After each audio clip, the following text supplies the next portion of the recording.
MyCore is on a mission to be the world's most people-centric company.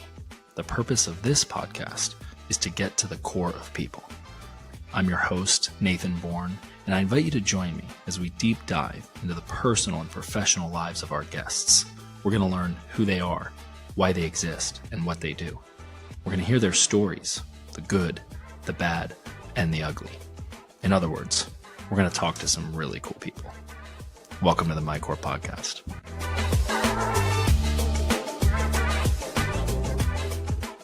Hey, welcome to the MyCore podcast. This is your host, Nathan Bourne. This is episode conversation number 017 with the one and only Ned Arick. What's up, bro? Dude, what's going on, bro? Thanks for having me, bro. Stoked to have this convo with you.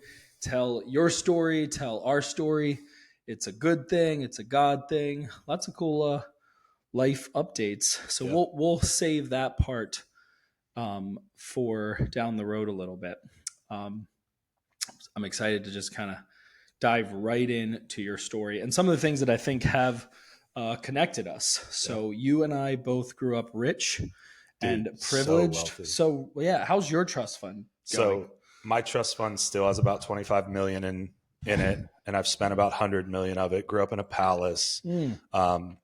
No. Prince Ned. yeah. Forgot to tell you that before we hopped on the podcast, bro. Right. No, you grew up quite the opposite. Yeah. No. Grew up in a small town called Leonardtown, Maryland. About 5 hours from you, though. Yeah, it's wild because people don't realize right. how I could literally look across the Chesapeake Bay and be like, oh, that's like the Eastern Shore. But there was no way to get there until going up. We could have just north. Canoed to each other. It would have been a lot quicker. But yeah, about 5 hours from you, but very similar upbringing. Definitely didn't grow up with a silver spoon in my mouth. Dad was a pastoral counselor and mom was a teacher's aide in the St. Mary's County school system. And so wasn't a ton of riches, I guess you could say, in my past. And I think a lot of that obviously, shaped me to who I am today. Yeah, man. You and I both. I know a lot of our listeners probably know my story by now, but there'll be people listening that are either here for the first time or come from your world and know your story. And I think it's neat that God's placed us in each other's paths. And I don't know that it's necessary that we both grew up. It is necessary we both grew up in Maryland.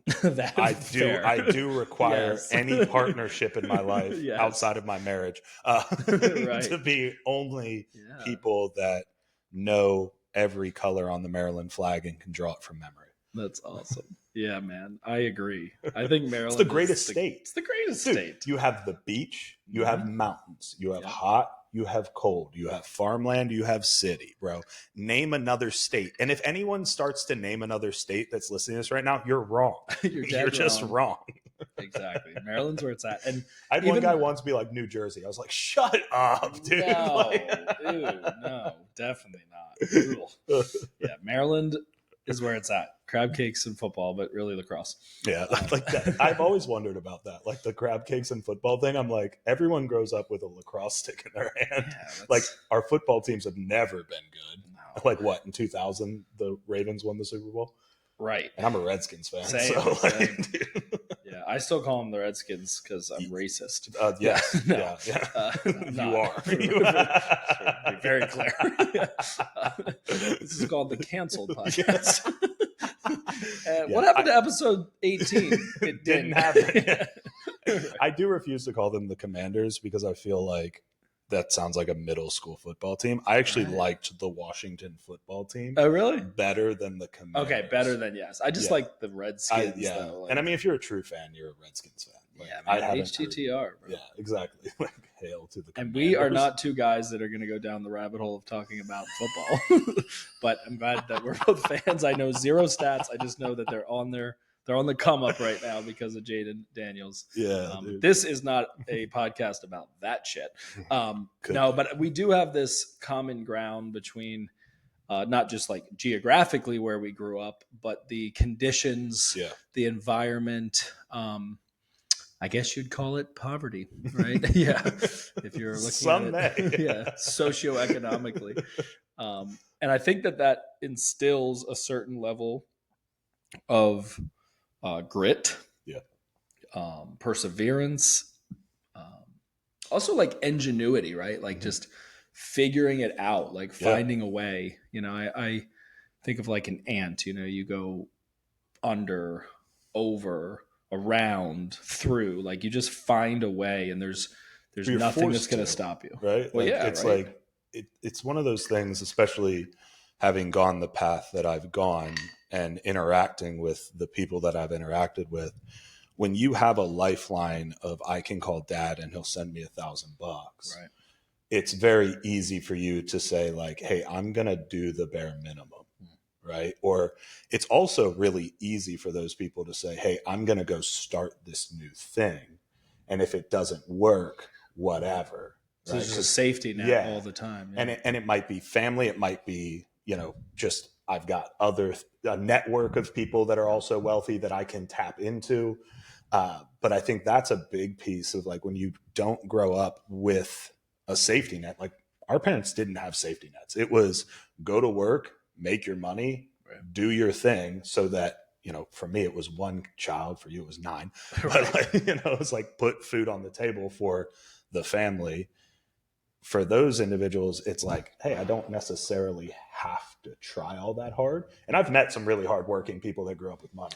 It's interesting you say that, because just last night, after I went to that event at Jacksonville University with the lacrosse team, I grabbed a bite to eat with 2 guys that were also on the panel.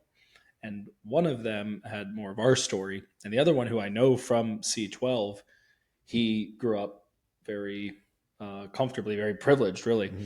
And he started to share his experience. And I thought, man, I would not trade places with him. Yeah. And I'll say this, like, I respect when people come from resources, they have the successful parents, and then they still find a work ethic in that. I mean, there's obviously like the shitbags that the trust fund, a way to break out of that, like because but I'm not a hater. Like if you grew up with like privilege, like good, like that's awesome. I am. Speak for yourself. Yeah, I probably kind of am too. Low key, right? Like, now I think about it. Screw those guys. No, I get what you're saying. It's like, if you, because there are those individuals that grew up with the silver spoon and went to all the private schools and did all the things and, had that, but have now made a name for themselves. Right. Right. One thing that I always say is like, my goal is to change the trajectory of my last name. Right. There are some people that don't necessarily have to do that. Yeah. Because the trajectory of their last name is up and to the right. But it's like, I think there's a lot more people out there that are looking to change the trajectory of their last name, at least in my experience, having come from the world that I come in. There's a lot more people that are like, man, I really want to go out and be successful for myself and not have to lean on that. And I think that is something that is really cool so what amazes me about those people is I wonder where their drive comes from, like where it's derived from. Like I know very clearly where my insatiable, like inexhaustible work ethic comes from. And I say it this way, like the bear is always chasing me, so even with financial stability, even with success, even with accolades, I never feel like I'm good. I never feel like I can slow down. I mean, I really struggle with that, and struggle with, frankly, being present, just being present in the moment, because I'm always thinking about what I have on the horizon. And I've sort of found ways to leverage that or harness that to have like a zone of genius, or the way I show up in life and leadership and all that. But it's interesting having been getting to know you these last several weeks, and not just in a friendly way, but in like a tactical, like intentional way. Mhm. You know, we'll talk more about that and what's on the horizon for our friendship and our partnership and my core and all that. But I think we've somewhere along the way, it was like, dude, cool guy, great to meet you. Like, no way, like me too. And then it was like, oh, did we just become best friends? It was like, yup. And then it was like, all right, do you want to know like what's happening here, like from an enterprise standpoint and the potential that my core has? And then somewhere, I can't quite place it. Maybe it was like date number 3. That's the special date. Right, That's the right. one. Starbucks, in Beach Walk. Yeah. Which is like the fakest place Dude, ever. it literally is the fakest place. Like, they have a fake beach. It's crazy. Which, by the way, is like, we looked at a house in there. Boring. I don't like that place at No, all. I don't need to hate, but it reminded me of like a water park, or like it reminded me of a lame water park because there's 2 slides that go into the beach. The rest is just like a beach with no waves. Yeah, I would rather have the sediment ponds that are in my neighborhood. I'm joking. I live pretty nice neighborhood, but so my point in saying all this, just kind of the progression of our relationship. I wonder where, I guess what I'm getting at is it's interesting to me, fascinating to me, because even amongst my siblings, I have a bit of a varied reaction or response to growing up impoverished. I think for some, they can't really necessarily see too far into the future. Yeah. Because they've had to survive that day. For sure. And then sometimes that's just a perpetual loop, and they kind of stay there. For others, I think that becomes this ability to like attack the moment and like dominate the present, which is the way to win in a sense too, because you've won the day, you've laid the brick, you've taken the next step. And it seems from my experience with you and even going through like the 6 types of working genius that you almost found a way to take like survival mode and like level it up into like massive success. Yeah. But I'm curious if you are aware or self-aware around that. Like, have you always known like, yeah, this is the fighter in me? Or did something happen that made you go, I want to be on the other side of this extreme? Yeah. Like I have answers, but I want to answers for myself relative to all that. But I'm kind of curious, like at what point in your journey, because if we go back like childhood, my understanding is that you're so you were a plump child. I was fat. Fatty McGee. Yeah, no, fat and poor isn't a great way to grow up, So like, yeah. See that this is a part I was fit and poor, not fat. You were hot and poor, bro. God, dude. Yeah, that's funny. So you were privileged. Yeah, true. I am pretty privileged. Oh man, that's fast fading. But so you were up like, were you like bullied fat, or you just like didn't have confidence? A little bit of both. Yeah, growing up, I was definitely the butt of quite a few jokes. Really? I'll name them on this pod. No. Yeah, I've got my list. In is it Mr. Deeds or what movie is it where he calls and apologizes? It's Adam Sandler. It's Adam Sandler. It's the one where he goes back to school. Billy Madison. Yeah. My wife looks a lot like what's her name in that thing? Veronica. Yeah, but he like crosses people to kill. Yeah. He like crosses his name out. Well, it's actually funny. Yeah, no, it's no big deal. So one of the first times I ever brought Jamie back to Leonardtown, we went to L Town Pub, which if anyone grew up in Leonardtown knows that like Main Street Leonardtown, like downtown, was not the place that it is today. Oh, okay. Like it was a not nice area, and now like you're having gentrified. Dude, Jamie's like, I like warned her because I hadn't been home in years, and like I was like, listen, if we're gonna go here, keep your head down. And we had brunch, Bottomless mimosas. Yeah, exactly. And she's just sitting like out front, like changed. watching these people. And I'm like, I swear it's changed. I swear, like, Right. she's like, okay. Your Ned. sob stories like unravel. Yeah.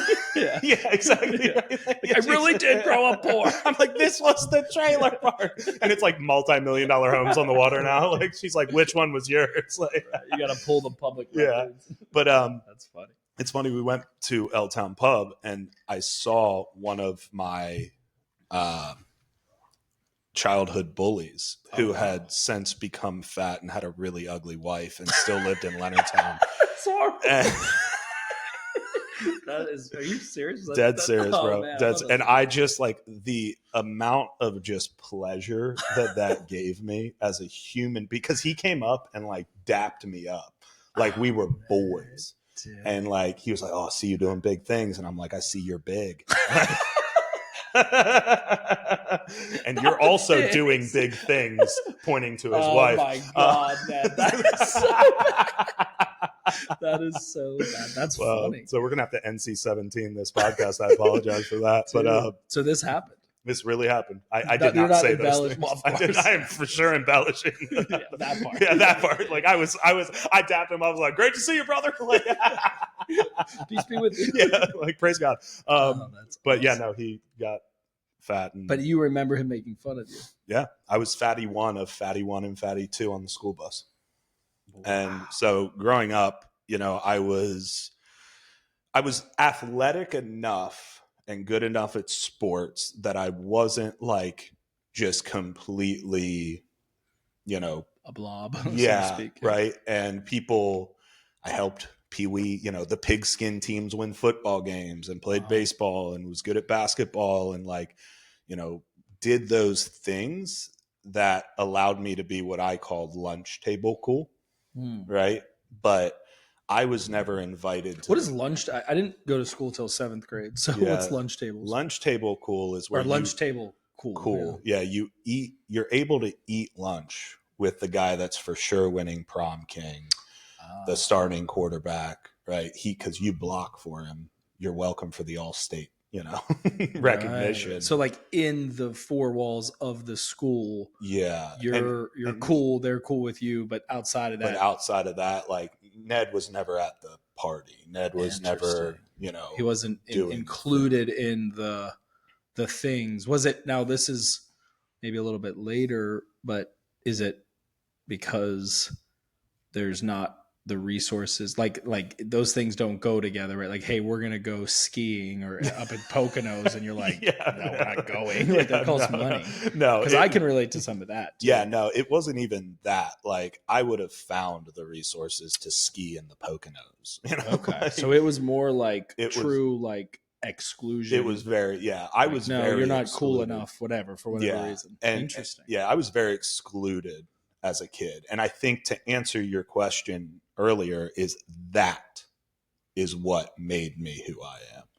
Wow, was how do I work to become included and not looked down on, not only by my peers, but also walking into rooms with adults and feeling inferior because I'm wearing Walmart shoes, right? And things of that nature. And that obviously does, you know, affect a kid. Right. But it was the fact that growing up, I was never the kid who was invited to the birthday parties. If I was invited to the birthday party, it was because like the mom made them invite the entire class. Right. John LaBelle. The hit list on this is hilarious. We should probably bleep that, Kenya. That's amazing. Man, so how old, like, what age are we talking here?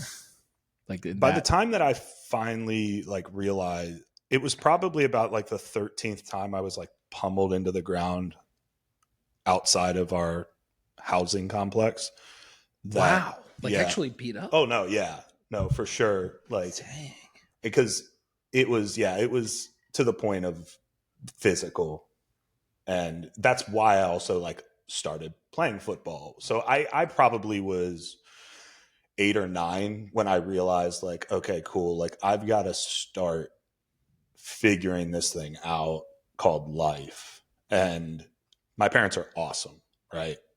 But they were not like here's the roadmap to success. Right. Here's how you were not set up for. In fact, like you said, with the trajectory, we were set up to fail. 100%, essentially. Like right. it was a complete setup to be like, here's how you crumble, not here's how you construct or build. And that was where I think I was probably in 3rd or 4th grade when I just made the decision. I actually remember the day. I had a really good friend of mine who his dad was like the lawyer in town. Grew up in a small town, so there was a lawyer, a lawyer, a doctor, right? And they made a lot of money. And I remember going over to the house, and they lived in just, I mean, still to this day, it was a big house, right? There are houses that I've looked at, like where I like grew up, and I was like, oh my God. And I'm like, that's a Rambler, man. Like, what are we doing? But they've got stairs. And because you lived in a trailer park at one point, like double wide or no, single wide or single. How do you say it? Single wide, baby. Single wide. You got to say it was in sass. Single wide. Like, dude, we had some modular homes that we lived in. Manufactured. Is that what they call them? Manufactured now. Prefab. Prefab. Although, if you do drive down 95, sometimes you see some of them. I'm like, dang, those are pretty nice. But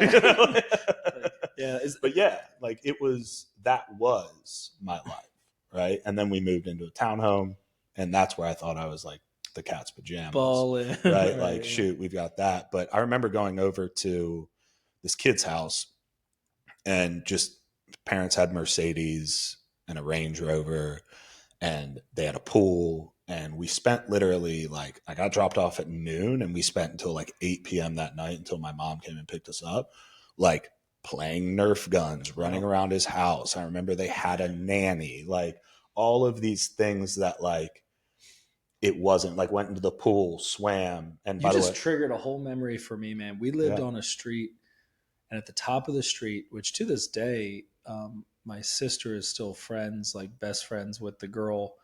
They had a pretty big family too. I think there were like 5 or 6 kids, and their last name is Masters. So they were the Masters, and they lived in what I thought was an absolute mansion. Like they had a pool, and it had a slide, and they had a jukebox in their home, and we would like hit the button and play like old music, and we would play like Nintendo and, like you said, Nerf guns. And I just, in my mind, frozen in time, until like not that long ago, like 10 years ago, I was like, they lived in that mansion. And then we were back in that area. This is actually Bowie, Maryland. This was in Bowie before we lived in OC. And we went to their street, and I was like, this is the most normal like suburban Bowie, Maryland home. The pool was like the size of this room.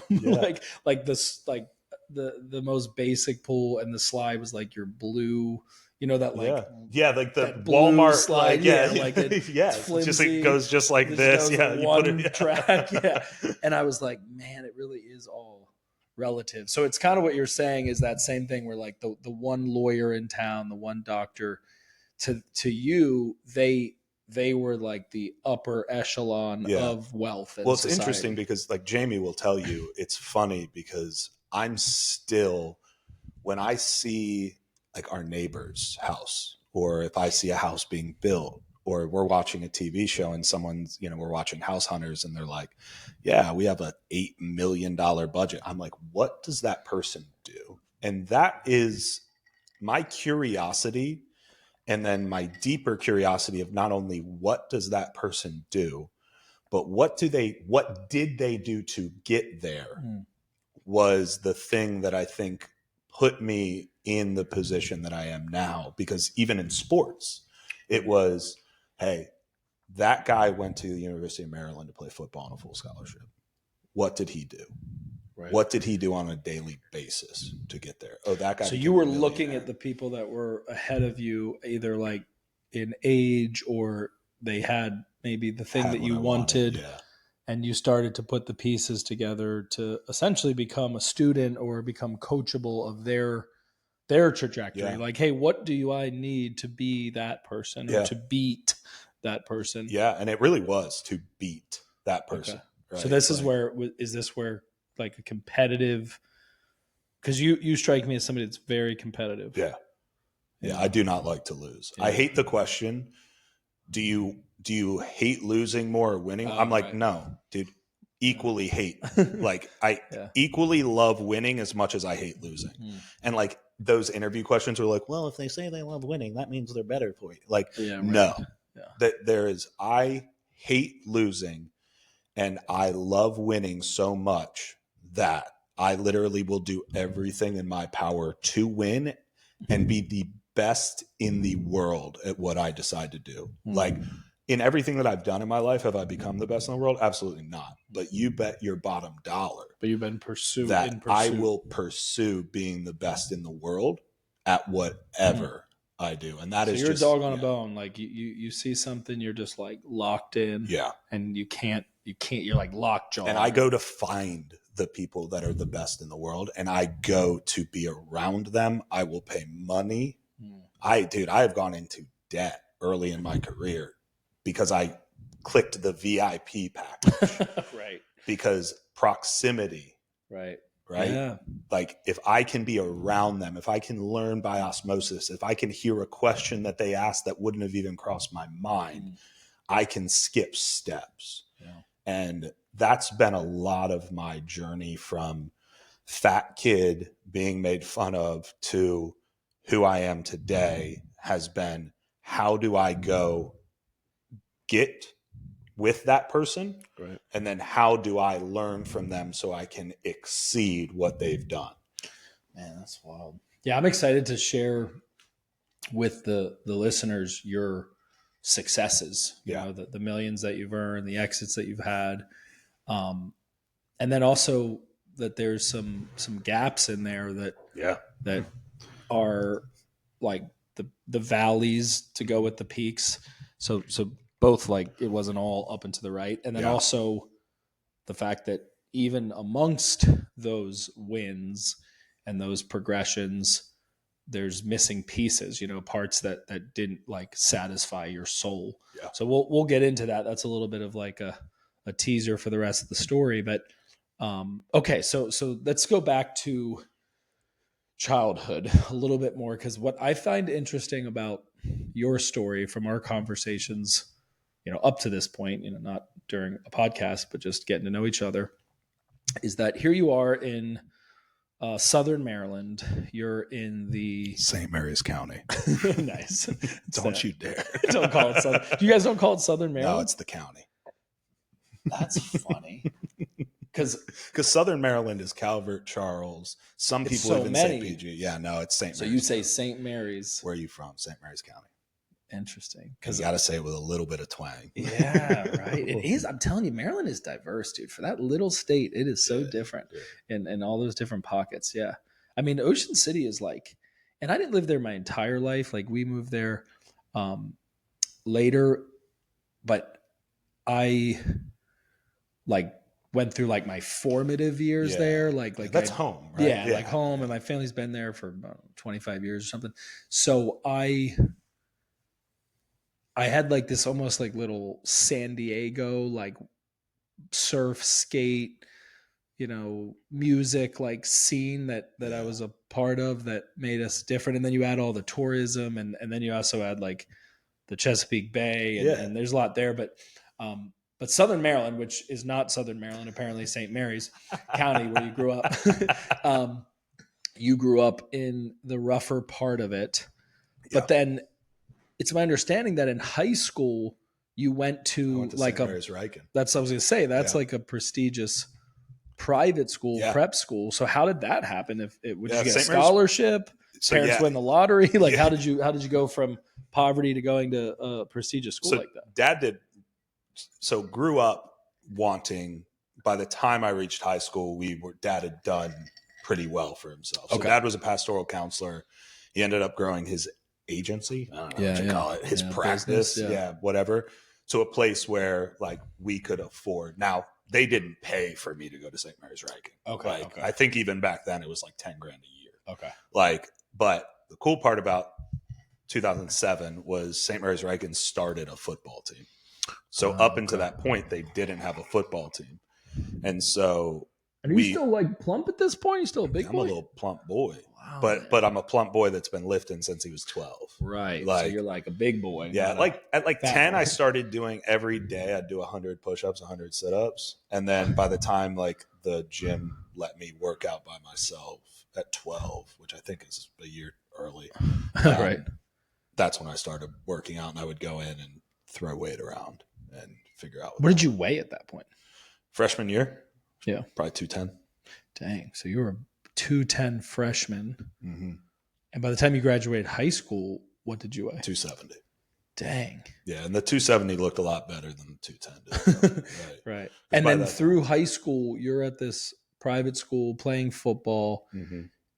Did you blend in or like have the social capital at that point, or were people still, I would imagine, being on the football team and all that, that you were in the crowd at that point? A little bit, right? Okay. So we started the football team. So St. Mary's Reich and lacrosse was the big deal. Okay. And then we had a really good baseball team, and our basketball team won WCAC. Like there was a lot more clout on campus than being the football team, right? By the time we were juniors and seniors, we were playing well. We were, playing decently against, Paul VI and St. John's and, the Gonzagas of the world. Right. We never actually played DeMatha. Thank God. But good counsel, we would lose like 28-20, like it was so good. You could hang. Yeah, we could hang. So by the time we were juniors, we were good. To say like, did I blend in? I think the answer is yes, but I think I blended in because of who I blended in with. Right. I was still lunch table cool in high school. Okay. To the point of like, just, hey, dap me up. Right. When we're walking from upper campus to lower campus. Oh, hey, it's Ned.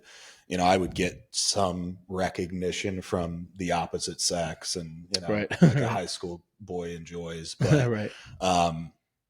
Yeah, I think I blended in because of who I blended in with, meaning that like I hung out with a lot of the individuals at school that were. And at that size, you weren't a quarterback or a running back or a wide receiver. Lineman, right? Okay, yeah. So you did the grunt work of protecting those guys. Yeah, and that probably built like you said earlier, like the camaraderie of like, hey, you block so that I can pass and run and catch, and we're all cool. Yeah. So all the guys that went and played at Navy or played lacrosse at Johns Hopkins or Towson or any of those places, like I was making sure that they got good game film. That's interesting. So that was always good. And just like as a question, so I don't lose it, I don't mean to like pepper you with too many of them. I mean, have any of these guys been more successful than you? I don't think so. Okay. I mean, I know we're talking like financial, like there's other forms of success. So there's, maybe they're a doctor or something, so it's like, the dude saves lives, man. I'll be honest with you, I haven't kept up with most of them. Okay. Right. I think that was a part of my life that, like, it's interesting, even you asking questions, like as I'm answering the question, like life is coming back in the frame. Right. And I'm like, if you need to lay down that. I'm like, let's move to the camera. But it's like I haven't really kept up with a lot of them. I know a lot of them went to like the Naval Academy, right? West Point. They did the military thing, probably still doing it. Right. Quite a few of them went and played D1 lacrosse or D1 football, things of that nature.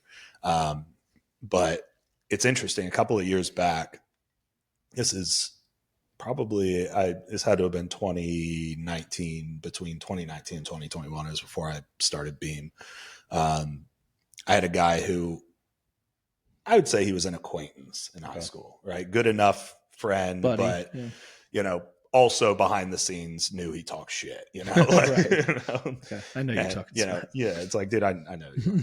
And he reached out to me on LinkedIn and was like, oh, I love what you're doing, man. Like I need some help with sales. And I was like, oh, interesting. How the turntables, good office. But I will say, like, I say a lot of these like things tongue in cheek, but for a good majority of my life, those faces were in my brain every day.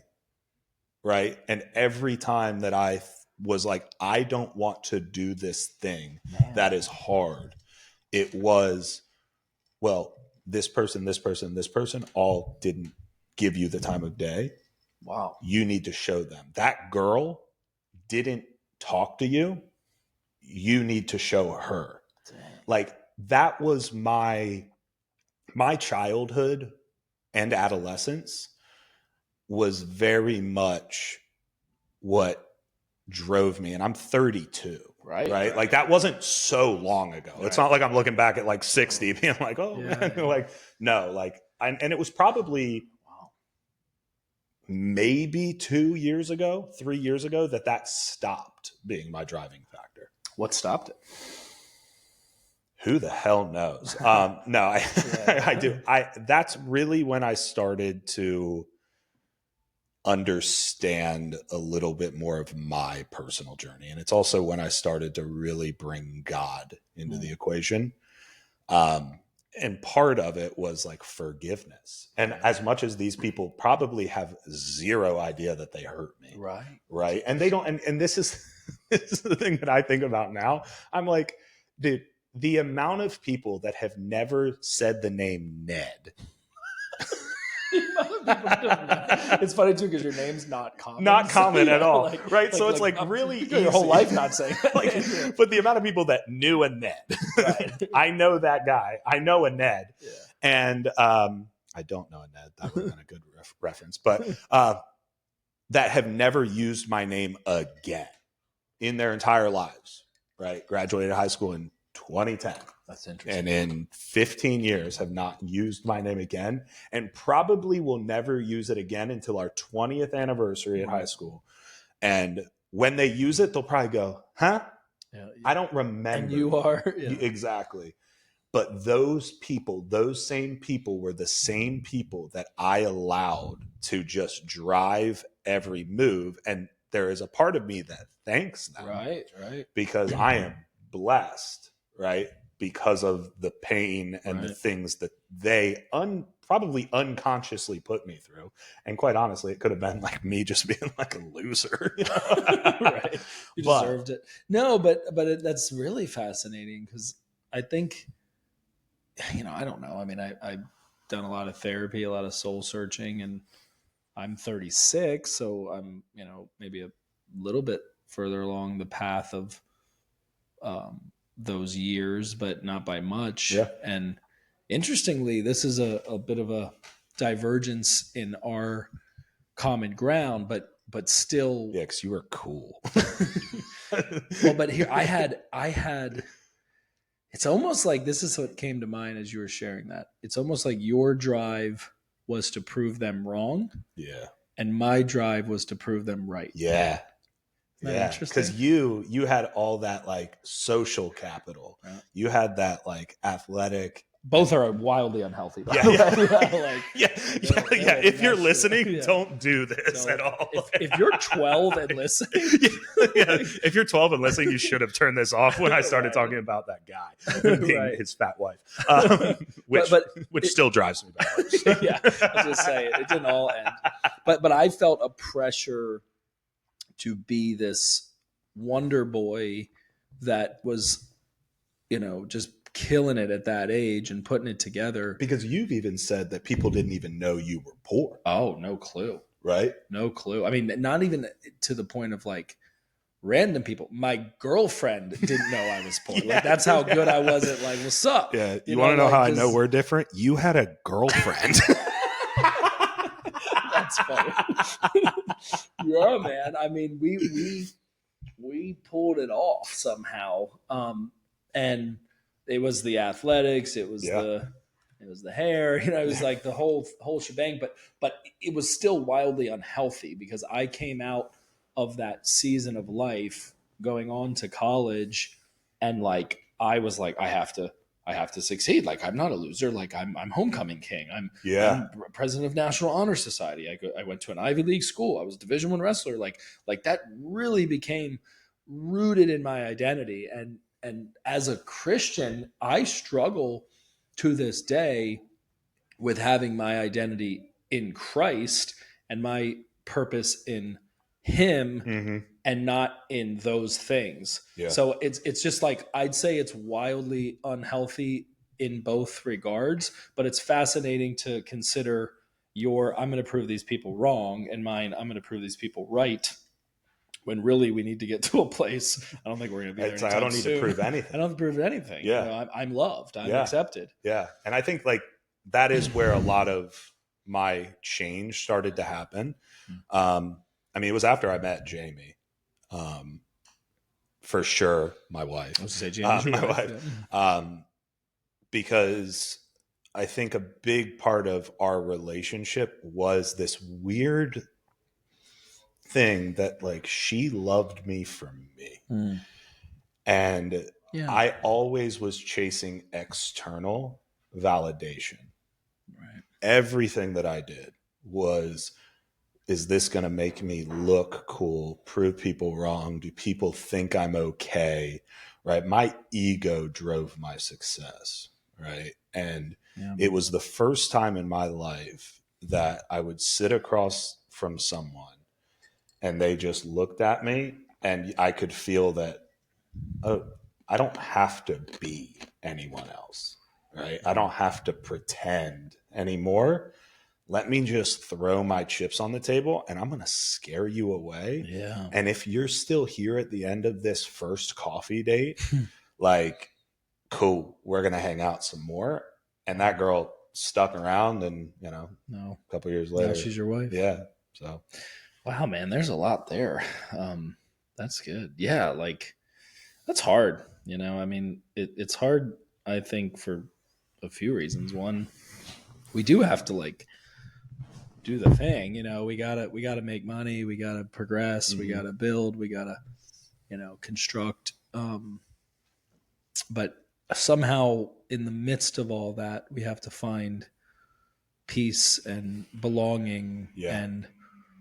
You know, like even as you were sharing that, what came to mind, I was like, yeah, I too do that. That's why I have a podcast. You know, like we're literally sitting here on a podcast talking about this. Yeah. We're not just like, I mean, we've had these conversations leading up to this moment to form our connection and our reference point of each other, but it's just kind of like it's a weird tension, I guess you could say, to be like, okay, I want to be meek and I want to be somebody that's humble, but I also want to make an impact. And if I'm like quiet over there to the side, just doing life on a small scale, how do I make an impact? You know, and then I think also there's a bit of a recognition,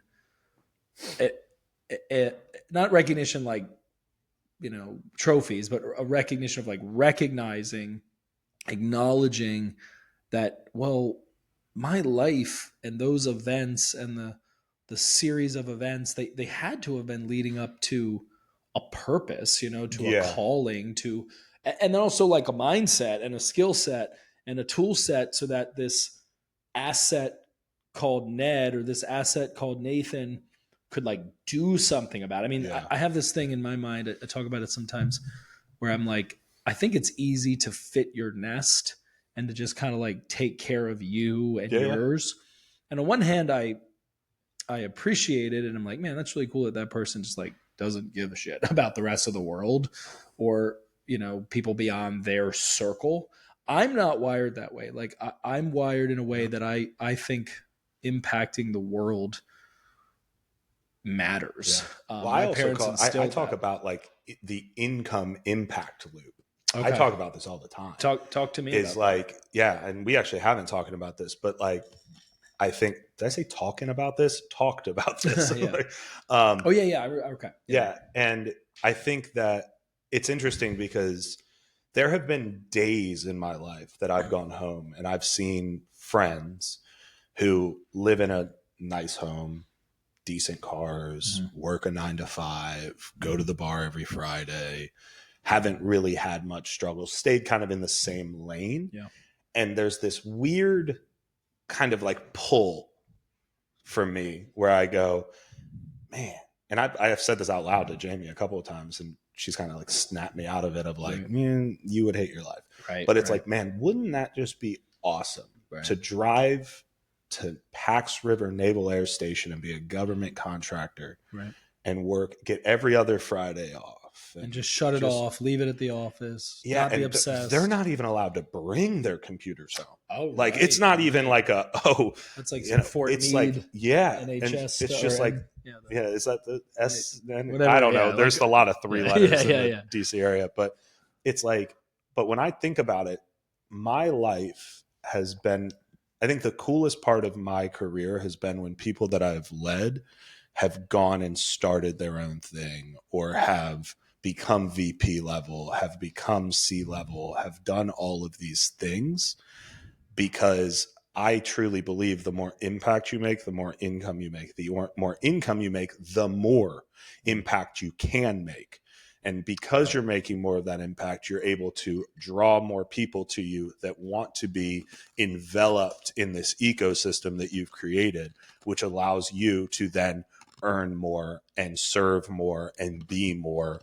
And that's it's like a vicious cycle in the right direction. And I think that a lot of times, I think most people get started on that impact income journey as it being the right move, like going in the right direction.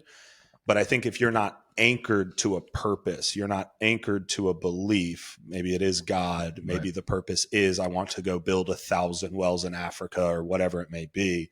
I think that's when people start to veer off track because they're not aligned to a purpose. And that's what happened to me, is because my purpose was these faces in my head. The impact that I wanted to make was on them. Right? Oh, that's interesting. Right. And so now, I have an alignment with God. I feel like every step that I take is illuminated by the Holy Spirit. I don't make decisions that aren't in alignment with what that vision that I've been given is aligned with. And so now anything that takes me right or left, whether it be a person, a place, a thing, a dollar amount, it doesn't, I just say no to it. And it's very easy. Whereas in the past, right, it was very much, hey, the alignment is to impact negatively, right? The thoughts of these people, like, man, I really wish I hadn't been a dick to that guy. Like, and again, like I said, it's like they haven't thought about me in 15 years. That's wild, man. Is there, you mentioned like a moment or a season where that sort of exhausted, like you exhausted that, you depleted that drive. Did something happen? Like, is there a life event, or was it just the end of an era?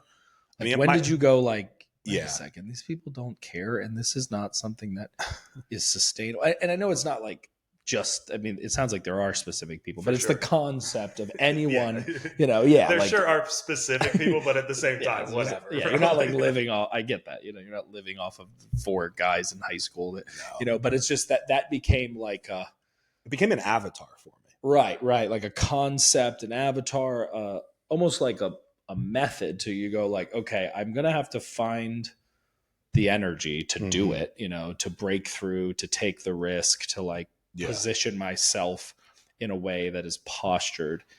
And I have to find the source to like pull from, and that sort of almost like dark energy or negative energy. You found ways to turn it into good, but it was coming from a place. It almost reminds me of like a fossil fuel.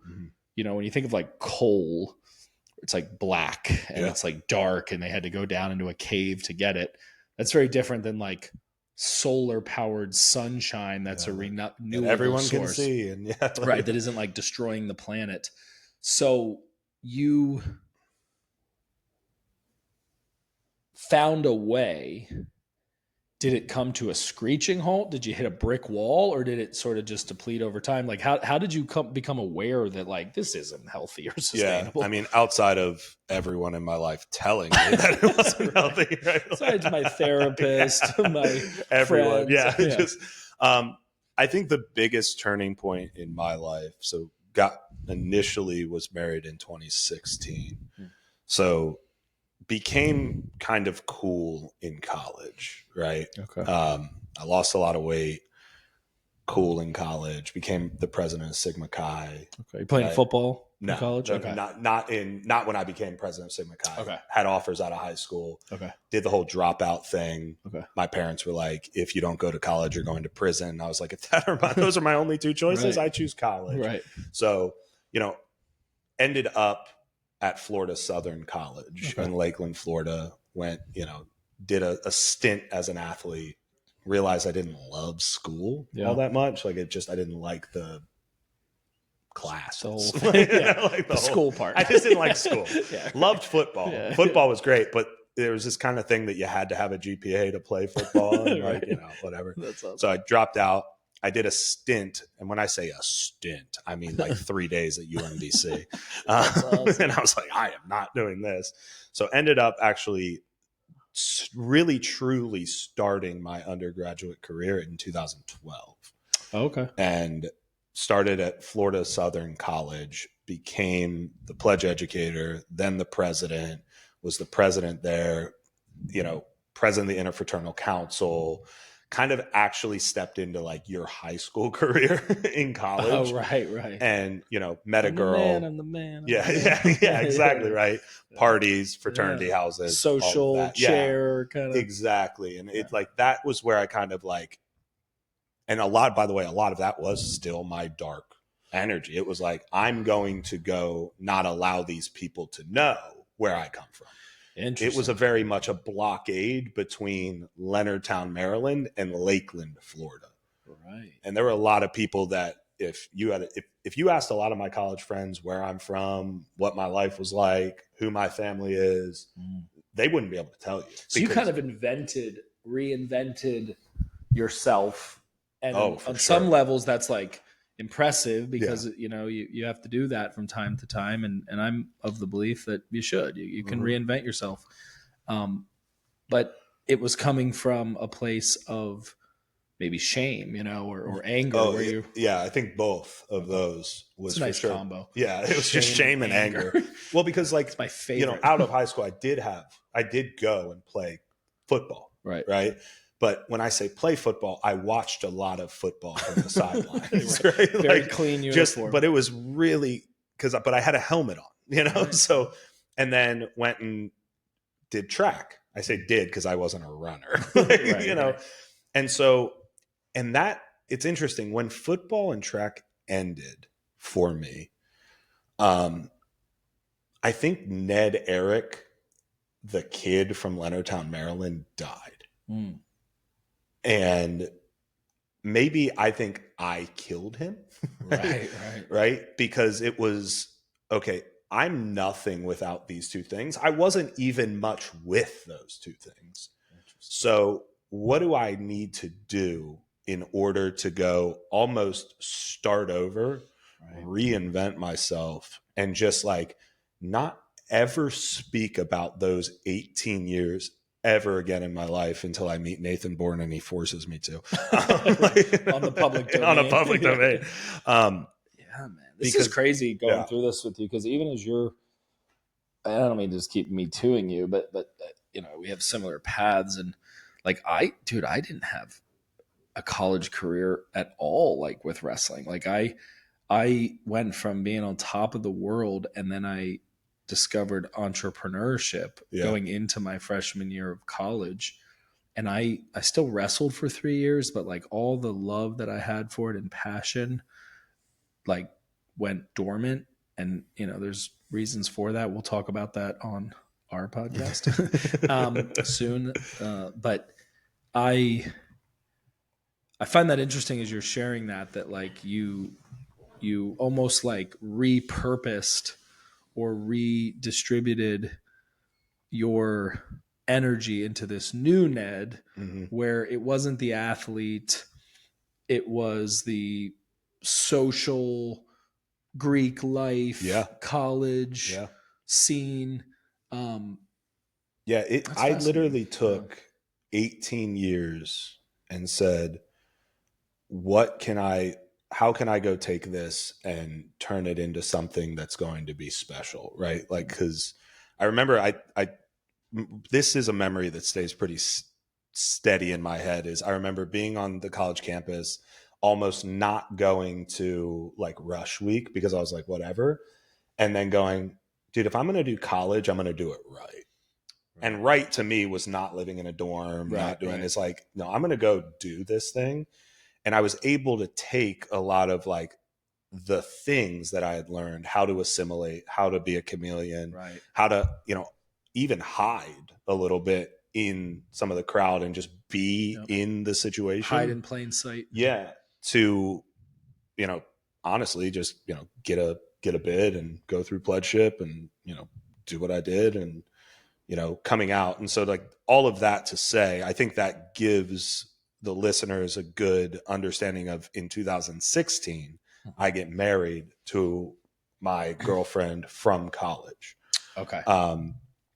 And so we got married. She was 2 years younger than me. Yeah. 2 grades younger than I was. So she still had a couple of years left in school. She graduated in 2016 when we got married, but in 2015 is when I got my first opportunity to go and be in startup world and go and do the whole like dream and gold rush in California. So you went from Florida to San Francisco. Yeah. So I got a job out of college. And didn't you get your MBA somewhere there? Yeah. So I did undergrad in 2 years. Okay, well, I had like 4 credits coming from my first. Right. And I walked into at Florida Southern. I went to my college counselor, my whatever counselor, that tells you how to do classes and stuff. And I was like, so here's the deal. I'm going to graduate in 2014 because that's when all my friends graduate. I'm not graduating a year late. Right. Like, or 2 years or whatever it do? is. And I was like, you have to tell me how to go do that. And she was like, oh, well, that's impossible. And I was like, bet. Like if we were to just set a plan up. Let's just live in an ideal, idiotic world. Let's do that. And she did. And it literally was taking like 20 credit hours every semester, including fall break, spring break, summer. And I could go do that. And that's exactly what I did. And then just I put got your head down and get it done. And then I got my master's degree in a year. Wow. All of that. Did you study business? Yeah. All of that. Oh, in undergrad? No, in undergrad, I studied kinesiology. Nice. In undergrad, I was like, what is the easiest? Because remember, college was not my thing, but I did minor in business. Okay. Cool. And got bit by the and business then you got bug. Your and then, master's okay. No. And then, so it's now 2015. Are you married? 2016 is when we got married. Okay. So you move out to San Francisco. Before. Yeah. And you are working in Silicon Valley tech startup land, like are living you above in a sales? Chinese food restaurant. Oh yeah, No. So I got an opportunity. So my first job right out of grad school was selling doctors' offices to investors, and what that meant was I would go door knock, and like my title was called analyst. I thought that was cool, right? Because I'm like, oh. Sick. That's what they call them on Wall Street. Right. Yeah, I was knocking doctors' office doors and getting told by office managers to like get kick out. Rocks. Yeah, to kick rocks and like kick them as far away from here. And the goal was to see if they would sell their practice. Yep, sell their practice. It was a pretty interesting business model actually. So with our group would buy these doctors' offices up and put them into, I think they were called like independent physician associations, which like was, economies of scale, purchasing power, all this stuff.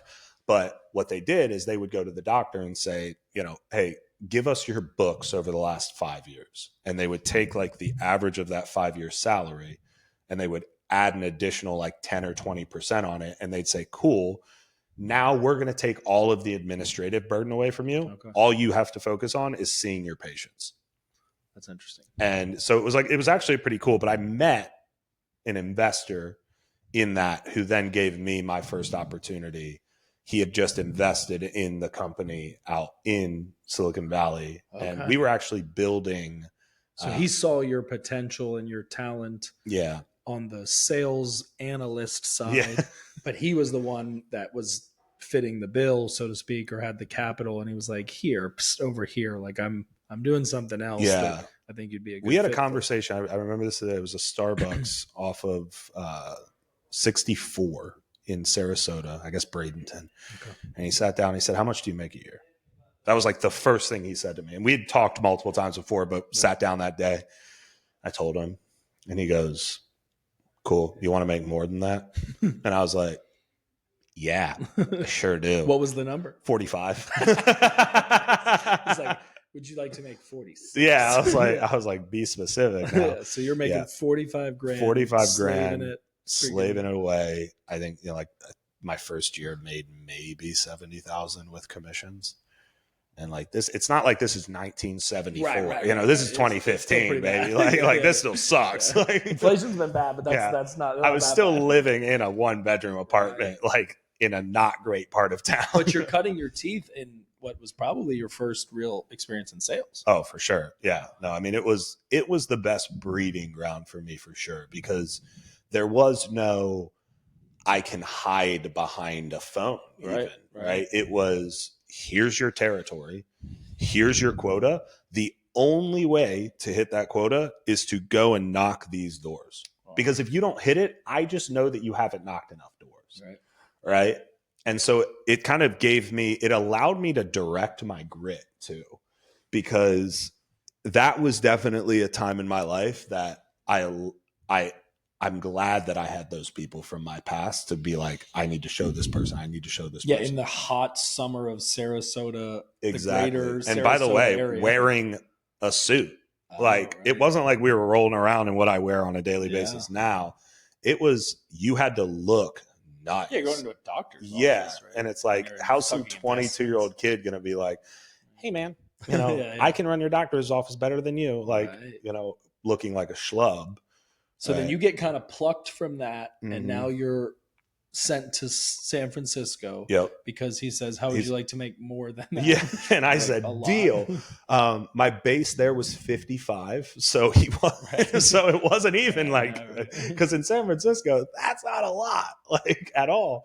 I barely get you the Chinese food. Bro, yeah. Honestly, like there would be, I always joke around because I got to know. By the way, the best Chinese food in the planet. Oh, bro. On the planet. So good. Yeah, so good there. But like literally, it's funny because I used to have to like walk into the Chinese food restaurant, and then there was a door that had a lock on it that got up to my studio apartment. Like it wasn't like I could secretly like go up there. Like all the really rich people in San Francisco that loved this Chinese food restaurant would just see me walk in and go home.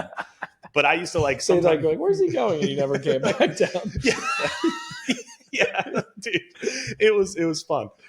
Looking back on it, I love it. I mean, I probably cried myself to sleep a lot in those early days. Like, why the hell did I do this kind of thing? But yeah, did that. We were selling mobile apps to gyms, which was big at the time. And, that was a really cool 2.5 years of my life because I got to see what it looked like and got to experience like that world, San Francisco, which at the time was booming. Right. That was really like the tech bubble or boom. Right. And I just was in the right place at the right time. And we ended up getting acquired. And you had did you have some ownership in the company? Yeah. Okay. So you got a nice little pop of cash money. Yeah. Got a nice little pop, and then actually followed that mentor to another company in the fitness industry, fitness tech industry. Okay. And had another small pop there. It was an exit, but I kind of call it my half exit because it wasn't anything. Or like a departure. Yeah. Cool. But you learned the game, so to speak, at that point where you were, okay, this is how you get in, you build, and you get out. Yeah. And I think the build part was what I learned the most. Okay. Because when I got there, it's like we built a team and we built like an army of reps and the systems and the processes and the structure of like how you go and make a repeatable process. Right. And I think that was my first just like introduction.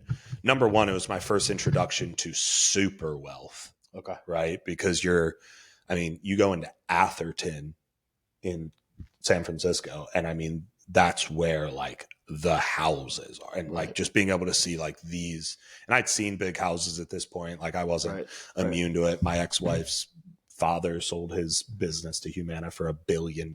You know, like that's actually real, not like, you know, like, you can Google you know, and so I knew what wealth looked like, but it was like this, me being kind of all consumed by it. Right. Like, sure, I went home to smell like General So's. But like when I was at work, right, our founder had 2 successful exits before.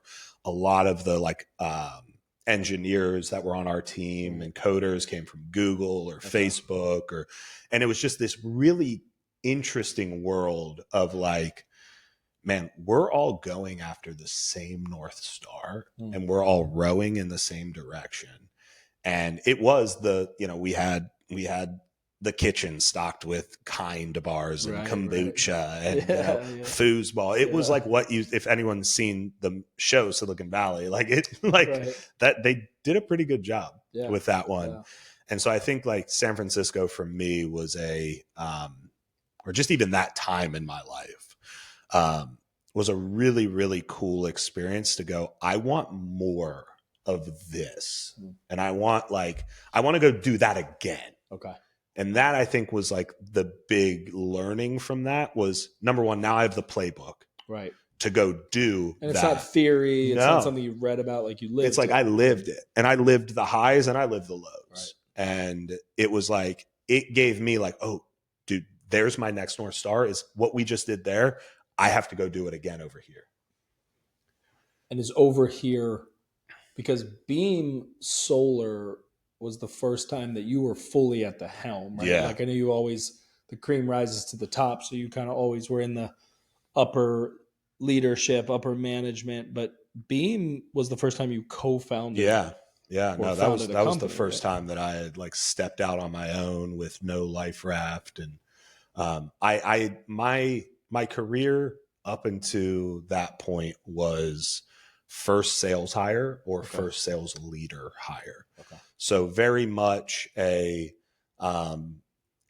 you still have to build this thing because we don't have anything. And oh, by the way, you have to recruit, train, and sell. Mm-hmm. And then you can work your way out of selling. Right. And now it's just recruiting, training, coaching, coaching. And, I was really lucky, I think, in that early stage of my career to go see what it looked like to recruit, train, and sell and exit. Right.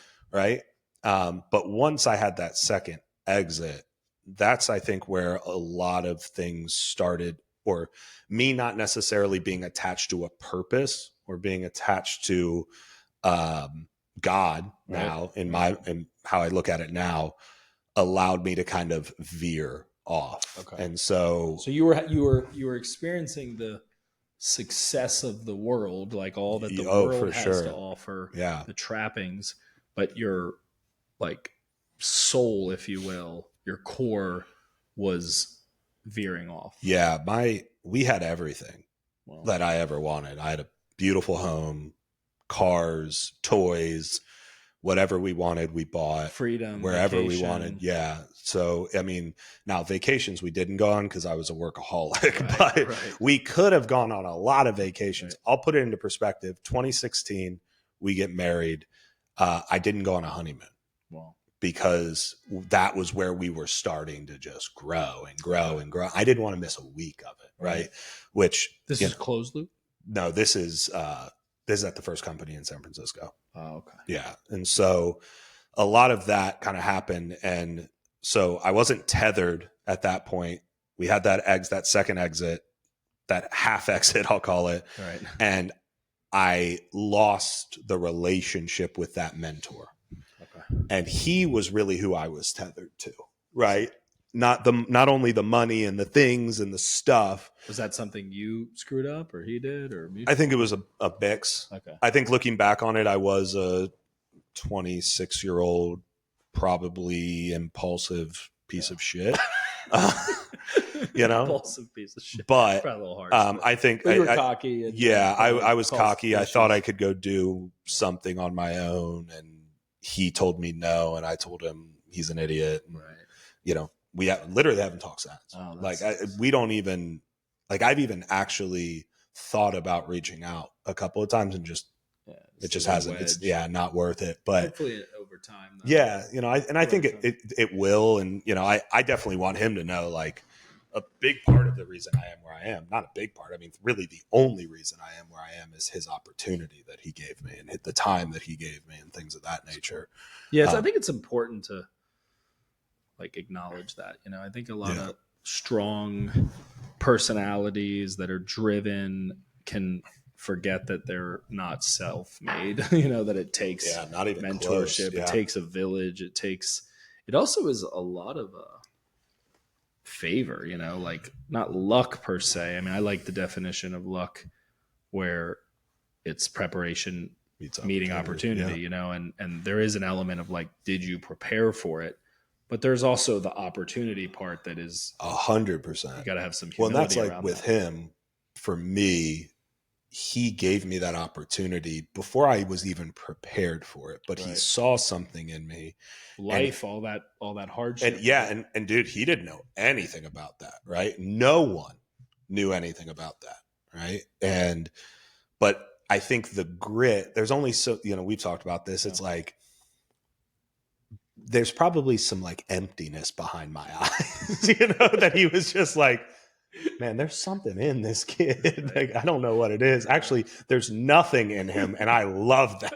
Like, I love. You could be a mercenary for him. Or something. Yeah, right. Exactly. And I think make a great assassin. Yeah, I think that's probably what he was trying to get me to do. But yeah, I know for a fact that I am not self-made. A lot of where I am today is, I mean, my parents, even my upbringing, my parents were together the entire time. It wasn't like I was broke because mom was, the one thing about my dad is, he wasn't one of those guys that was going to give me, like, life advice. You said he was how old when you were born? 50. So my dad's 82. Wow, so it's like, I grew up with a very stoic father. Right. But when dad talks, like, you listen.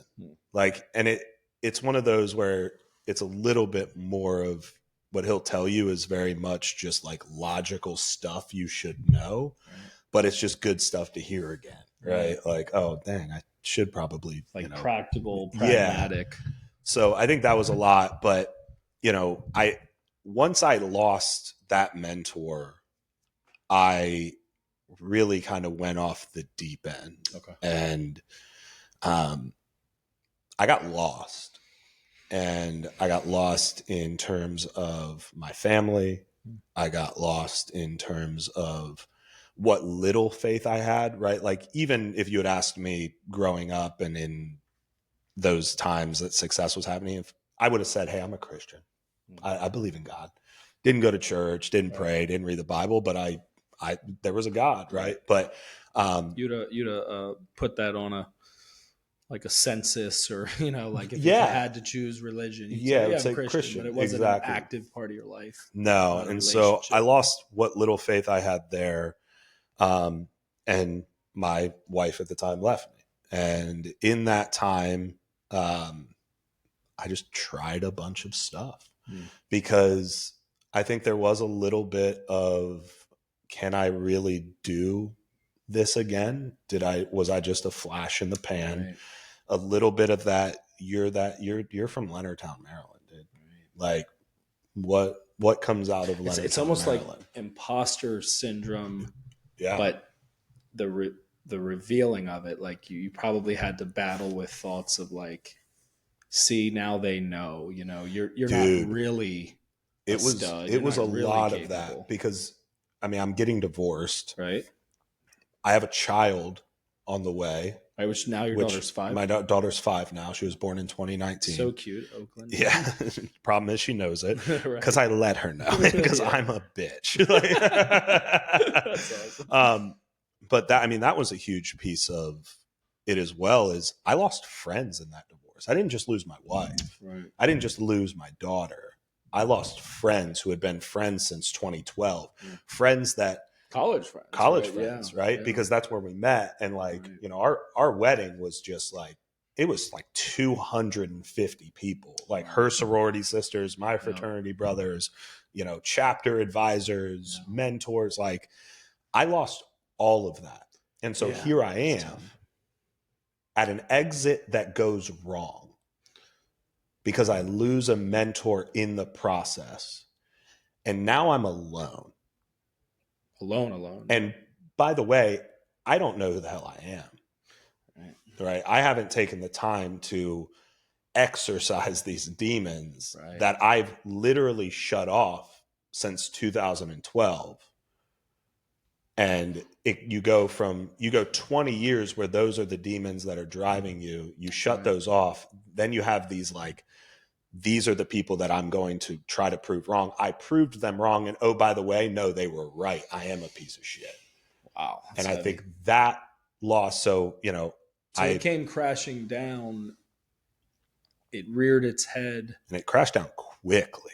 Right. It was a very like heavy blow. I wouldn't say a fatal blow but by the grace of God, you found a way to kind of like a phoenix rise from the ashes. But what year was this? Like how old were you? You would have been like 20. So it's 2019. So 27. 27. Yeah. Going 27, 28. And at that point, those are tough ages. I had just a world of shit I was in at those ages. And I think like it was for me because at 20, I hadn't had a failure. Right. I hadn't had a failure as the new Ned. Right. I am the president of fraternity. Yeah, everything go get a master's degree, go have an exit, have these people, you know, speaking on podcasts, speaking on stages, right? Becoming an influencer, right? In these circles. And then all of a sudden I wake up and it's gone. Oh. And I've lost not only my family, but my friends, not only my mentor, but those close to my mentor that have been close to me, because now I'm out of that. And now I look around and I go, what the hell? And so all I knew how to do was work. Right. So what I did was I just went all in on like figuring out what the hell was next. Right. I didn't figure out who Ned was. Right. At that point. I said, all right, cool. I'm going to go consult. Right. So you're leveraging the success that you had, the story of it, and you started consulting, coaching, mentoring. Yep. But meanwhile, your life is pretty much in shambles. Broken. And I could say, so for 6 months, I'm consulting, I'm coaching, I'm trying to sell copiers, which you learned the other day. That is crazy, right? For like a month and 7 days, maybe. A small world, yeah. You know, I'm just trying anything. And honestly, kind of grasping at straws. Dude, that's exactly what I was going to say. It's like, I'm doing anything to cover up the fact that I have no idea who I am, where I'm going, what I'm doing. And oh, by the way, I've still got a ton of money in my bank account. So you were bankrupt, yet you were not bankrupt. Dude, I was bankrupt spiritually, emotionally, physically. But boy, if you had looked at my bank account and you had looked at my social profile, you would have gone, damn, those are some dope years. Right. And if it wasn't for Hillman, Sori, and Corey Bray at Closed Loop, and you also notice that I'm only using their names and their companies, is because they have been, not only did they save my life, they allowed me to understand who I really am. That's great. And they gave me an opportunity to literally go from the depths of just self-destruction to seeing and being able to follow. And like I told you, my life has been go find the people who are where you want to be and go try to exceed them. Both of those individuals were guys that I was like, yep, I want to do that. And they gave me an opportunity at Closed Loop that I will forever be grateful for. And, spent 2 years there, got to work with 300 plus startups, consulting, training, learning, and just understanding the business. And I always say that I gained 10 years of experience in 2 years through osmosis. So that was like 27 to 29? So it was 27 to 30. Okay. And then you get this phone call from your buddy that says, "Hey, let's start a solar company and move to North Carolina"? So yeah, it's interesting. That's a really cool story. So Alex Martinson and I met through a mastermind. So one thing that I consistently did, even through the just bullshit of life, Right. was surround myself with people better than me. And Alex started a mastermind. And he and I don't know. And this is an interesting thing. I look back on it and I believe now it was God. At the time, both of us were like, when did we start following each other on Instagram? Oh, wow. Right. But I just kept seeing his stuff and I just really liked his vibe and all this stuff. And It's crazy. he launched this mastermind. We hop on a call and he's like, yo, dude, yeah, it's $7,500 for the year. And I'm like, take my money. I don't care at this Right. point. Like, let's do this thing.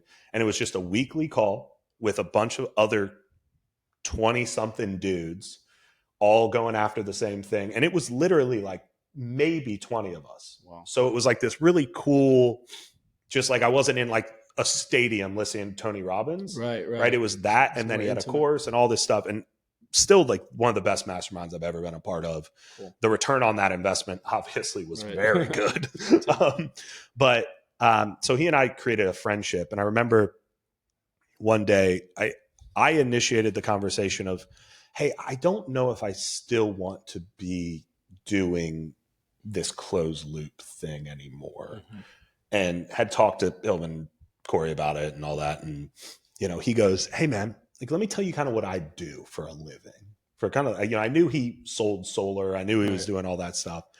And he goes, I literally work 10 days a month. And I'm like, dude, I work 33 days a month. Right. What are you talking? What? 10 Like, days I work a month? 33 days a day. Yeah, exactly. I bend time, bro. Yeah. And so he like pulls up this spreadsheet and he shows me, oh yeah, I went and blitzed in, South Texas and here's how much money I'm going to make. And it was 40 grand.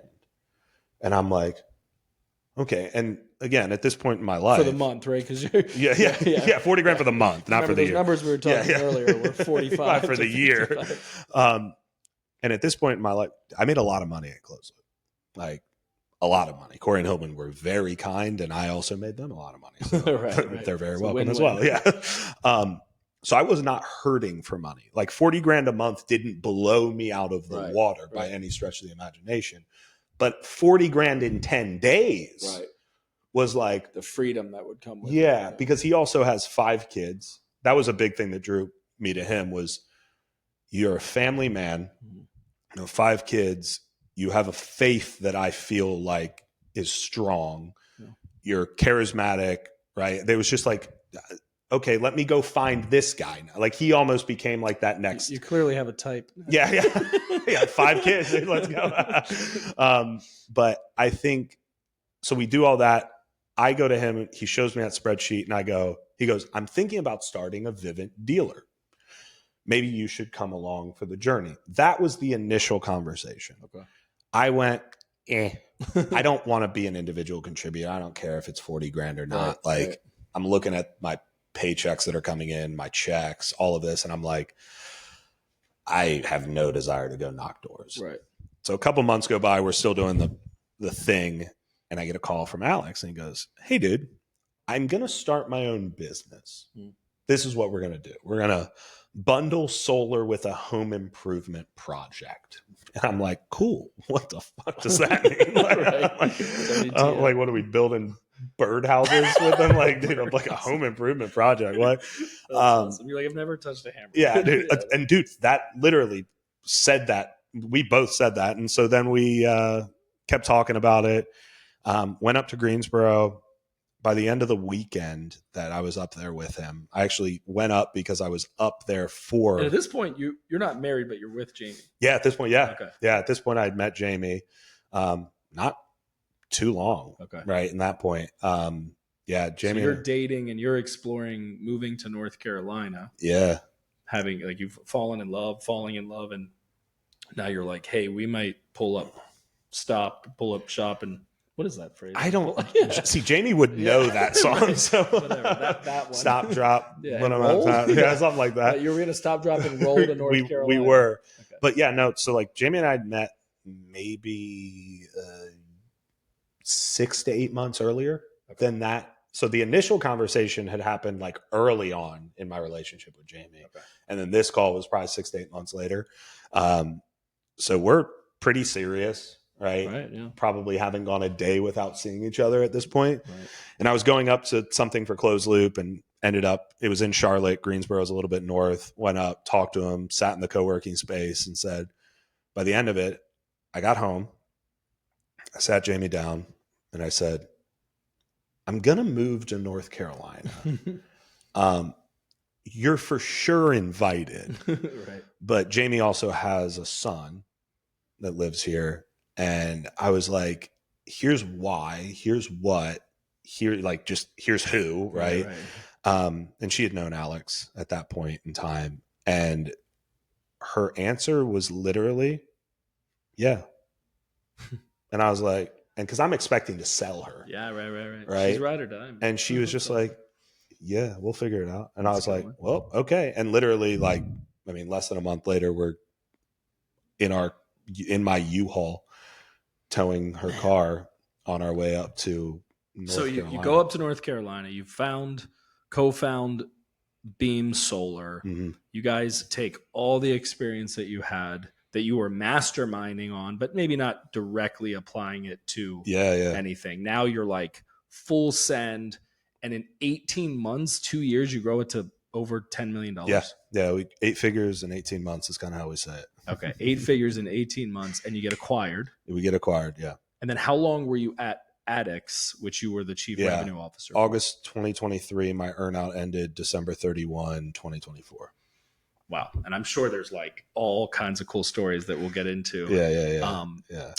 Bring us to current. So it's December 31st which was like 90 days ago, like literally. And you're like, okay, I'm not going to do, you said you flew like a crazy amount of times to Utah. I've got a lot of miles and it's really fun, but it was close to 200 flights. Jeez. And something was not settled in you to keep on that path. I know you're still like on the board. And, still involved, right? Like advising. Still as far as like day to day, still have equity. We're cool. No, me and Addix are boys. Like chill. Talk shit. December 31st was not the end. Right. December 31st, 2027. Now, exactly. And then I want to bring it to our interaction. I think that's the coolest part of this podcast. Yeah, I mean, now there's a lot of context for listeners that maybe they know intimately about Mike, or maybe they just listen to some of the content. But you've been on this run, good, bad, and ugly, right? I mean, mainly good, but some bad and some ugly, all kinds of life lessons in there. And you find yourself coming into this year, 2025, you're 32 years old. You live in a beautiful home, married to a beautiful woman. You've got, your children together. Like, life is good, right? I mean, life's great. Life's awesome. And it seems like there's still something missing. I don't want to be over dramatic or put words in your mouth, but were you kind of like, okay, what's next? Yeah. So it was probably around Thanksgiving of last year that I, and I did skip over a lot of my like coming back to the Lord, because a lot of that was Jamie and I skipped over her. I apologize. Thanks for catching that, bro. Thanks for making me look like a dick. But a lot of that. So I was having my morning time with God, and Jamie and I had really been talking a lot about like, and like, what do you want to do? Like, who do you want to be when you grow up, kind of thing. And, I was like, well, I don't necessarily know, but I just know it's not this. Right. And you knew what you didn't want. Maybe not so much what you did want. And I think that was kind of an interesting place to be, for sure. And, I just remember like it was around Thanksgiving, having a conversation with Jamie and just being like, hey, like, what if I didn't stick around? And she was like, I'd be cool with that. Like, do what you want to do. Like, I trust you, right? I literally picked up my life and moved to North Carolina. Right. You're not saying let's move to Timbuktu. You're saying, hey, like, what if I made a change? And so I was like, hey, like, I don't want to make a change that's drastic. Because after you were acquired in North Carolina, you moved back here to Florida. Yeah. But Addicts is It's in Utah. Yeah. Utah. We came back home for You're Jamie. working remotely. Okay. Yeah. So when you say, I don't want to do this, or what if we didn't do this, you're saying Addicts. Yeah. Full Addicts. time. Yeah. Full time. Yeah. So, she was super, just as chill as she was when I said, hey, we're moving to North Carolina. Yeah, she was like, cool. Like, I trust you. And that is something with Jamie, I will say, is like, that is amazing about her is, dude, she just doesn't question me. And I Right. like, there's probably some like therapist on here, like that narcissistic fuck. Like, Right. but like, it's not even in like, I can't question him. It's just a like, and it's not even blind trust. Right. It's just like, I know that Ned is going to do what is right for us. Right. And it's just this weird, cool, awesome thing that she has that awesome. I will probably never have. It sounds like too, just based on conversations we've had that like, and I don't mean to knock you on this, but I think most men are like this. It's almost like by the time you come to her with a thing, she's like, yeah, I know. That's what I've been telling you. You're like, hey, I had this great idea where I realized I'm pretty damn miserable doing this thing and I want to do something else. And she's like, yeah, no, I know. Yeah, we've been talking about that for 3 months. Right. Like you're a day late and a buck short and she's already there. I mean, that's the reality of why we have wives. Right. You know, it's like, I think a lot of times wives plant seeds and we then think that we grew the plant. Like, you know, like, and they're just like, it's a great idea of yours. Yeah. Like, so she was like, yeah, cool. So I just went straight to the Lord and I just said, all right, because I've made mistakes in my life, as everyone has now heard. And I've made mistakes where I know for a fact I shouldn't have gone right when I should have gone like left, discernment, you know, discern, like you forced it. And, you know, I think your podcast with Greg Vetter was probably the best explanation. And like, I showed that to Jamie, that like part, and she goes, that's you. Right. Because for 31 years of my life, I bent the universe to my will. Yeah. And it was, I am going to be successful no matter what. I am going to be the best in the world at whatever I do. Oh, you tell me I can't, universe, God, whatever. Devil, anything. Yeah. No, I'm going to be. And you start to move down paths and you do the wrong things. And so I just went to the Lord and I said, all right, I need you to close doors that need closing. And I need you to open doors that need opening. And by the way, God, don't let me kick open closed doors. Like, I need you to padlock the shit out of those this time. Right. And I remember in December, quiet time, I just felt the Lord say to my spirit, like, hey, I'm going to put someone in your life, because I'm starting in my head. I'm thinking like, oh, look at my network. Who are all these people that I know that literally, if I told them and made one phone call, they'd have something for me. Right. And so that's what I'm starting to do. I'm starting to interact with my network.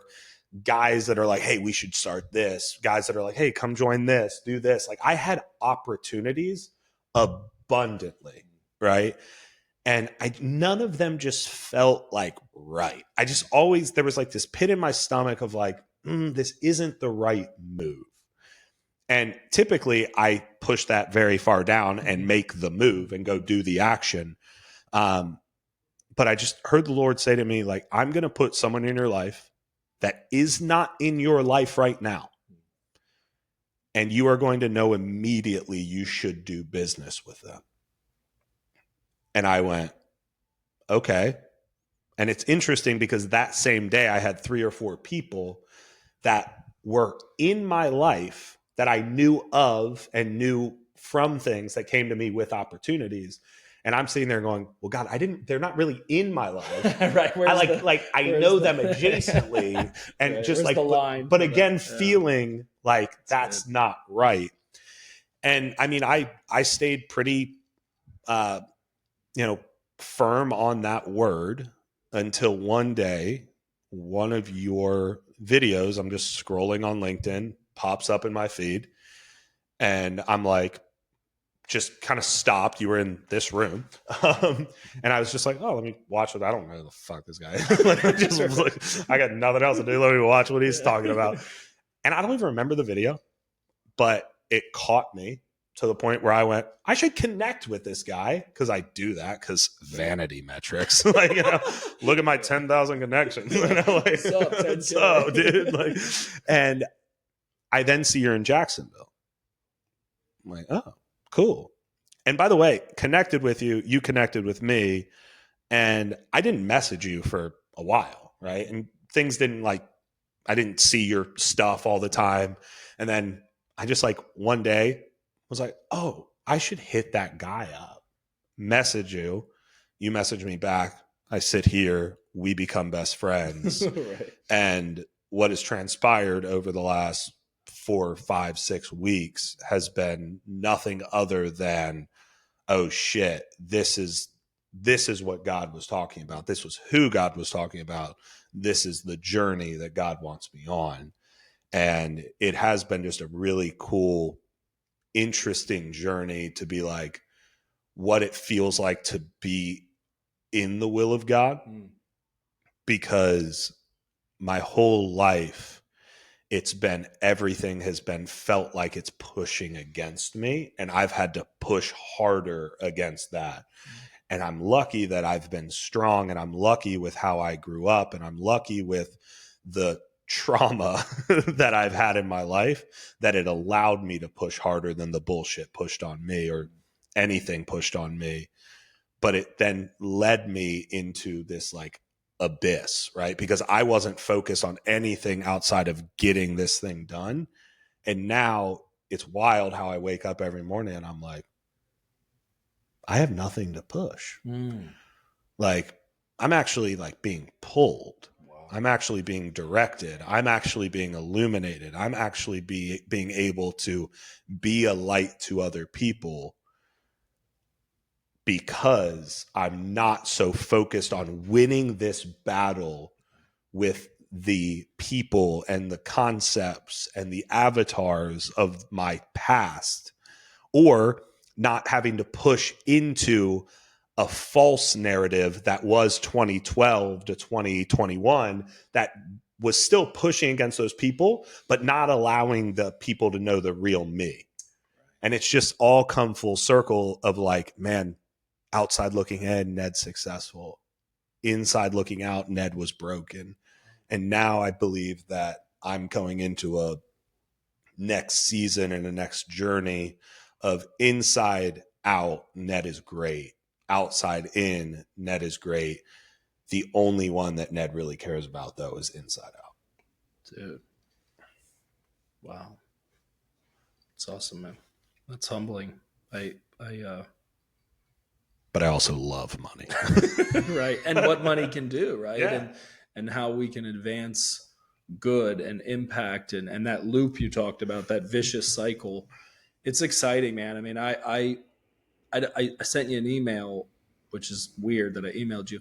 It was long, though, so I appreciate that. I was like, am I going to text this? I think I started to text. It was like, this is going to be wild. Yeah. And it was, not quite a love letter, but just like hey man, like I've really enjoyed getting to know you and this like journey that we're embarking on. And sometimes you don't know what you need until you sort of are in the experience of it. Yeah. And having moved here, obviously I have my wife and my kids and the church community, but like really having like a friend that gets it, gets me, gets what I'm building, what we're doing here at MyCore, and then being in person and not just virtual, because we have an incredible team. Obviously, you know that, and I'm pumped for everyone to meet you in Columbia. But it's been awesome, to be able to do this, in person and to construct and to strategize and build. And I'm just so looking forward to this next season for me too. So, I could just as easily be sitting in that chair telling a great deal of that same story. I didn't really make any money during it, but so good on you. But I'm convinced that God kept me at a level in that way that was still like, hey, I'm your provider. I'm the one. That's really, wild, bro. Did I say that?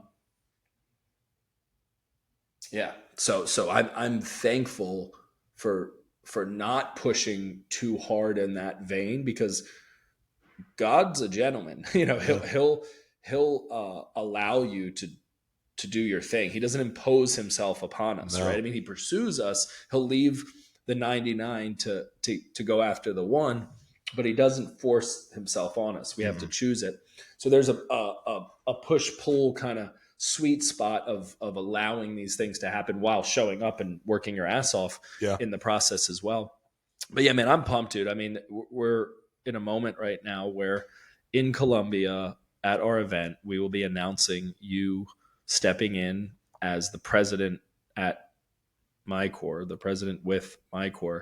And that's a role that I didn't even think about. Actually, Joe, our chief revenue officer, said, dude, I think he should be the president. I would love to work with him.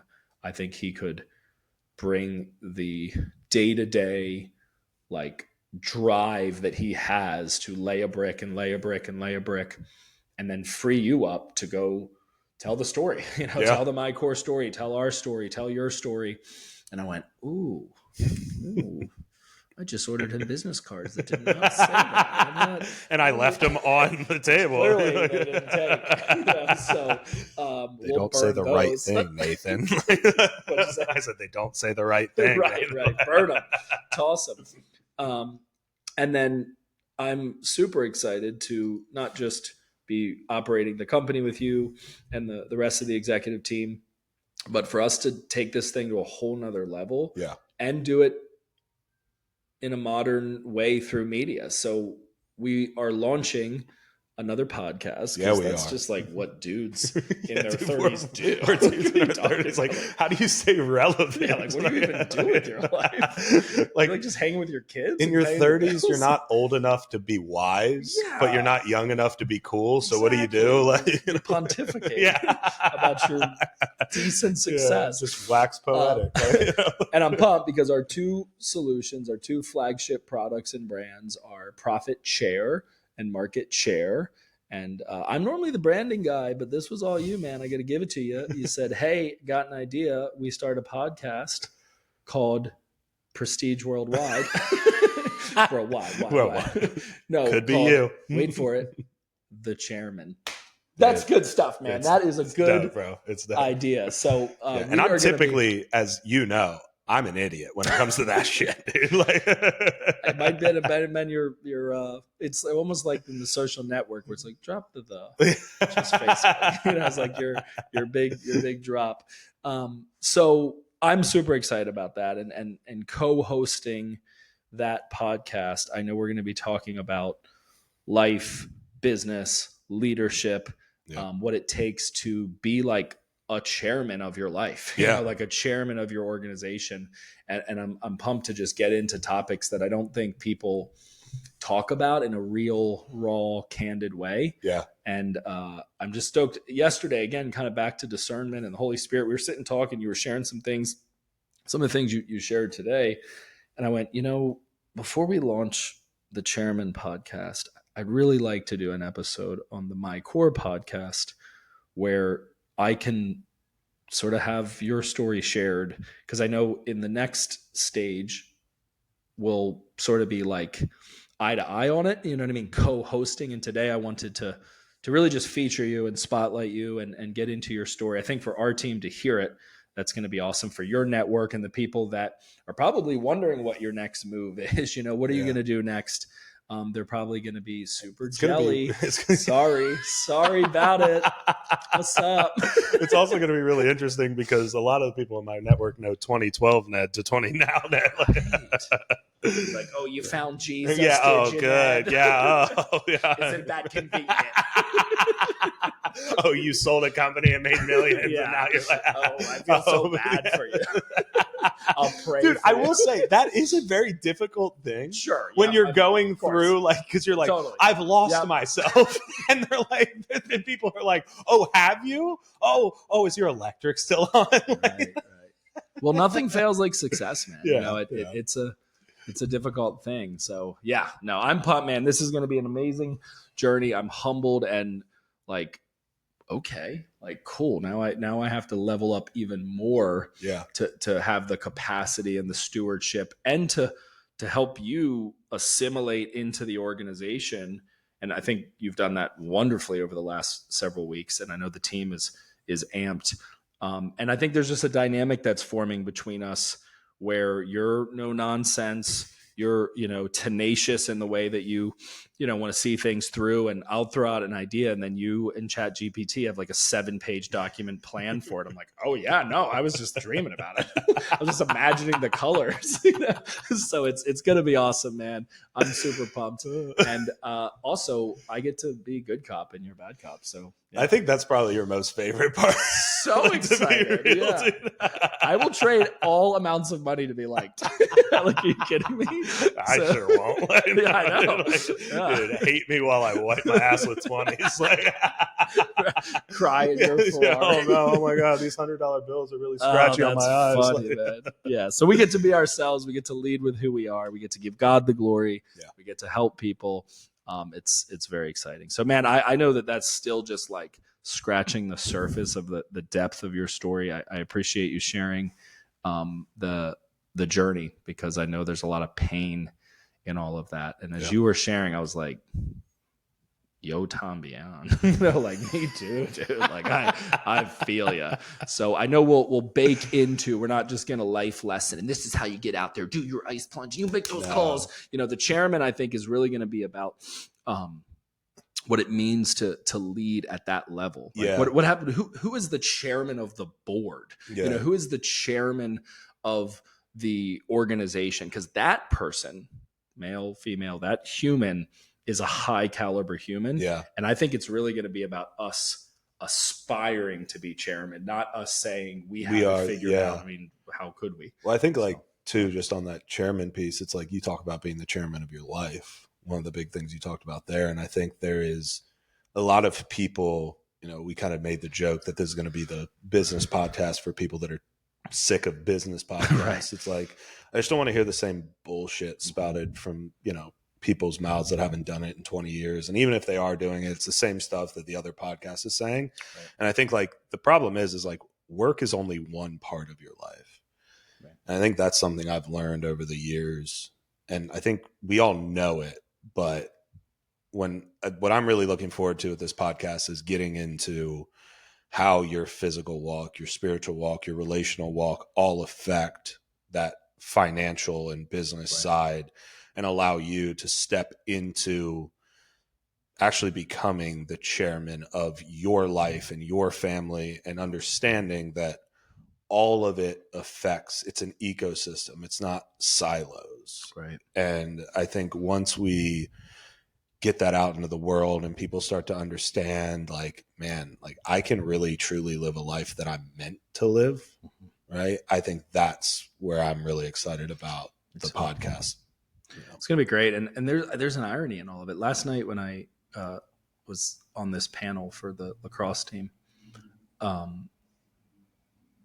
we went pretty heavy handed on our faith. Like it was kind of like, whatever, I'm just going to tell them what's up. Yeah. And then at the end, somebody said, hey, I really appreciate your boldness about, your relationship with God and how it's just like hardwired into your leadership and business. And I said, well, it's that, or I'm going to be lying. So if you want me to lie to them about what a successful life is like, I actually am having interview after interview after interview with people that are saying, I did it without him. Mm-hmm. And it's empty, dude. Mm-hmm. It's purposeless. And I'm not saying that in like a shame way, but in like, okay, so maybe, just maybe, it's not being the chairman of your life. Maybe somebody else. Something else, someone else. Yeah. Right? The ultimate capital C chairman, right? Yeah. And getting into that flow. So that's kind of what I've been putting my mind on. No, I love that, dude. Cool, because right? I think that is, I mean, that's the, if we were to put this in a 30-second podcast, that's Ned, right? I spent my entire life pushing and pulling and lifting and going and doing, and I didn't have God. And the minute that I've had God, it's like, oh, wow, you actually didn't have to exert as much energy. And so, yeah, it's a really interesting place. And I think there's a lot of people that could be listening to this that have had success or are having success without God in their life. And I would definitely recommend, because Cautionary I've been there. tale. Yeah. Yeah. I mean, it really is, dude. Yeah. Like, Proceed. you know, because with it is caution. perception outside looking in is very different than, because social media is a highlight reel. And this is not some excuse for not being wealthy. No. Or being regular or being average. It's like, no, pursue excellence. Be Yeah. the chairman of your life, but know where on the board you sit. Yeah. You know, the seat at the table that you really have. So I'm pumped about it, man. Yeah, dude. I would talk to you more and more. I got to go because I just remembered that we have a dinner party with our church, and I'm gonna have to go very fast on 95.